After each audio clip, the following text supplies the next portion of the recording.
जय श्री राम जय हनुमान, सीताराम जय हनुमान। हम हनुमान चालीसा पढ़ते हैं तो कई बार हम बोलते हैं, तुम रक्षक काहू को डरना।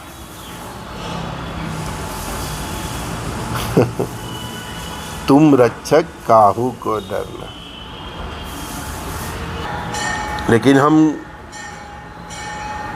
इतने शुद्ध सात्विक पवित्र भी होना चाहिए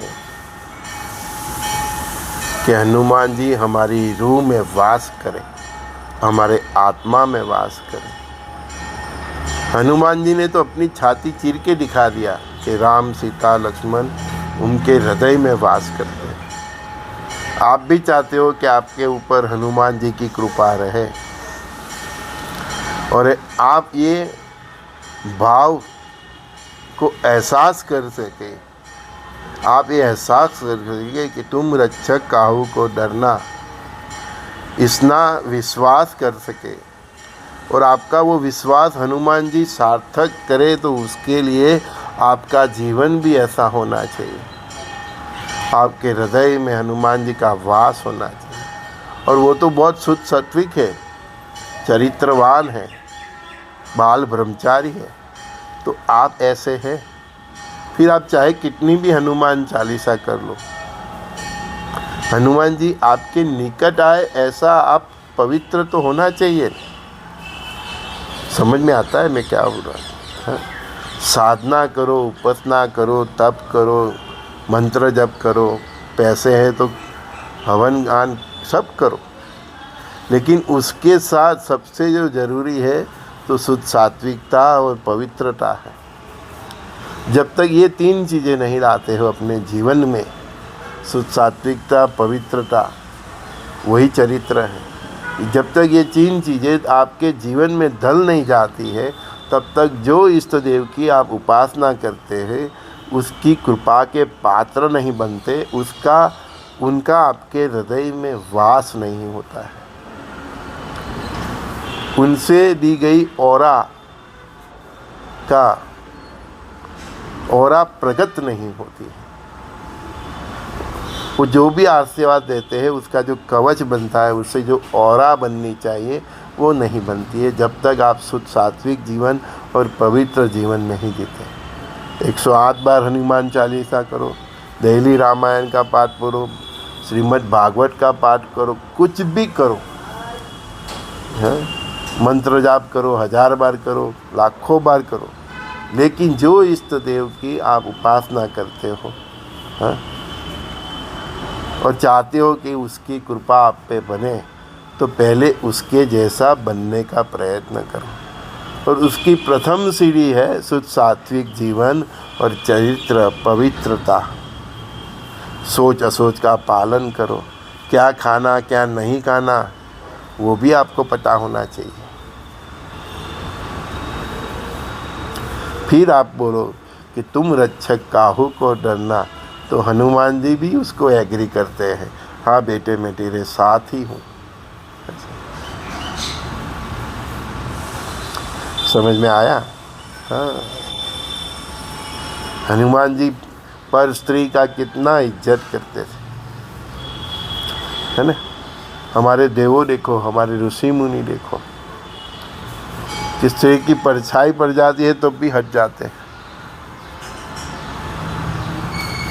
परिवार भावना कितनी होती है, उनमें राष्ट्र भावना कितनी होती है, उनके अंदर सखा भाव कितना होता है, उनके अंदर परस्पर देवों का भाव कितना होता है, उनके अंदर वसुदेव कुटुंबकम का भाव कितना होता है। तुम ये यहाँ तक तो पहुँचो, फिर बोलो तुम रक्षक काहू को डरना, तुरंत हनुमान जी प्रकट होंगे, उसका एहसास होगा। और भक्ति के साथ सेवा भी चाहिए, सेवा के बिना कुछ प्राप्त नहीं होता। भगवान की भक्ति कीजिए पर साथ में सेवा भी कीजिए। इन लोग हनुमान चालीसा गाते हैं ना 100 बार का ना, तो ऐसे गाते हैं जैसे राजधानी एक्सप्रेस जा रहे हैं, तुम रक्षक काहू को डरना, इतनी स्पीड में गाते हैं। भैया चाहे तो 8 बार गा, लेकिन भाव से गा। 1 बार गा, लेकिन भाव से गा। ऐसे गाओ कि गाते गाते आपकी आंखों में आंसू आ जाए। हमारे सूरत में अभी दत्त बावनी का प्रोग्राम हुआ था, मैं गया था उधर अन्नपूर्णा मंदिर में, अडाजन में, तापी के किनारे। तो दत्त बावनी थी और 1.25 लाख का टारगेट था। तो वो दत्त बावनी टारगेट ओरिएंटेड हो गई थी। कई बार इतनी स्पीड से गाते थे। तुमको दत्त भगवान को प्रसन्न करना है या टारगेट सेट करके देना है? मैं थोड़ा उल्टा हूँ भैया। जितने भी आयोजन किया सबको मेरा प्रणाम, साधुवाद। लेकिन मुझे ये बात कुछ अजब लगती है।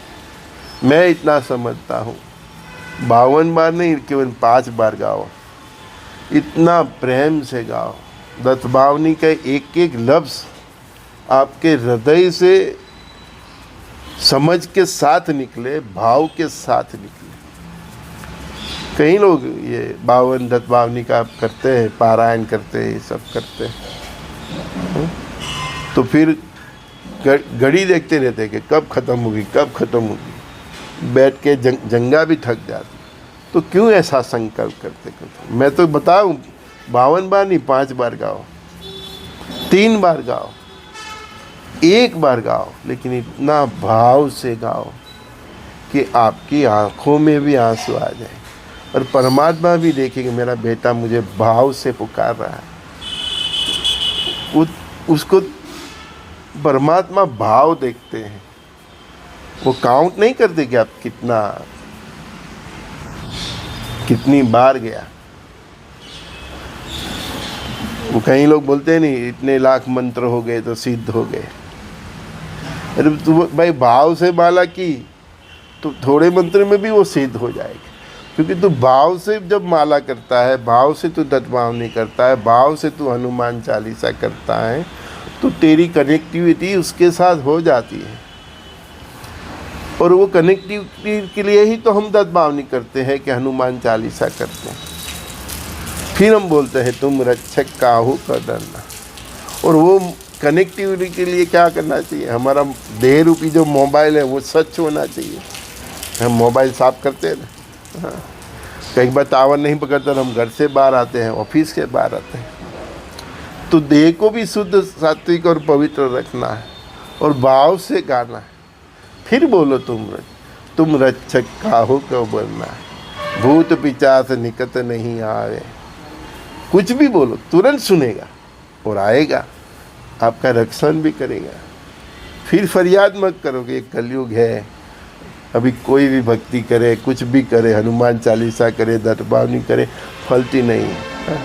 वो दत्त बावनी में भी मैंने देखा, जैसे राजधानी एक्सप्रेस है, जय योगेश्वर दत्त दया तुझे, ऐसे एकदम फास्ट। जिसको सुना रहे हो क्या है, उसको उसके सामने 1.25 लाख का टारगेट क्या उसको क्या मतलब? तुम 1.25 लाख पढ़ो, 2.5 लाख पढ़ो, 1 बार पढ़ो, इतने भाव से पढ़ो कि दत्त महाराज, हनुमान जी, महादेव भी सुने मेरा बेटा क्या बोल रहा है, कितना प्यार से चिल्ला रहा है। अपना छोटा बेटा भी होता है ना, एक माँ को पूछो, एक पिता को पूछो जिसके यहाँ 2-3 साल का बच्चा है, 5 साल का बच्चा है, वो प्रेम से बुलाता है ना, पापा, पिताश्री, बापूजी, तो तुरंत माँ, तो तुरंत ध्यान करता है। वो भी चिल्लाता है तो पापा मम्मी भी परेशान हो जाते हैं। ये तो मेरी समझ है, आपको जैसे ठीक लगे ठीक कीजिए, लेकिन तुम रक्षक काहू को डरना, या दत्त बावनी गाओ, भूत पिचास निकट नहीं आवे। कुछ भी गाओ, मेरे हिसाब से गाने से अच्छा है प्रेम से पुकारो। दत्त बावनी भी उसको पुकारो, उस तरह से गाओ, इसका कनेक्टिविटी हो जाए, सब सिद्ध हो जाए। एक बहना को बहुत दरिद्रता थी, मैंने बोला विष्णु सहस्त्र नाम पढ़ो, उतने ऐसा प्यार से पढ़ा, एक ही बार पढ़ा, उसका रास्ता खुल गया। और कई लोग हजारों बार पढ़ते हैं तो भी रास्ता नहीं खुलते, क्योंकि हम काउंट करते हैं। काउंट नहीं करना है, प्रेम से पुकारना है और साथ में शुद्ध सात्विक जीवन जीना है, चरित्र संभालना है। संजय दस्ती का सभी दोस्तों को प्रातःकाल के सत्संग में प्रणाम से गुरुदेव दत्त। कृष्णम वंदे जगत गुरु।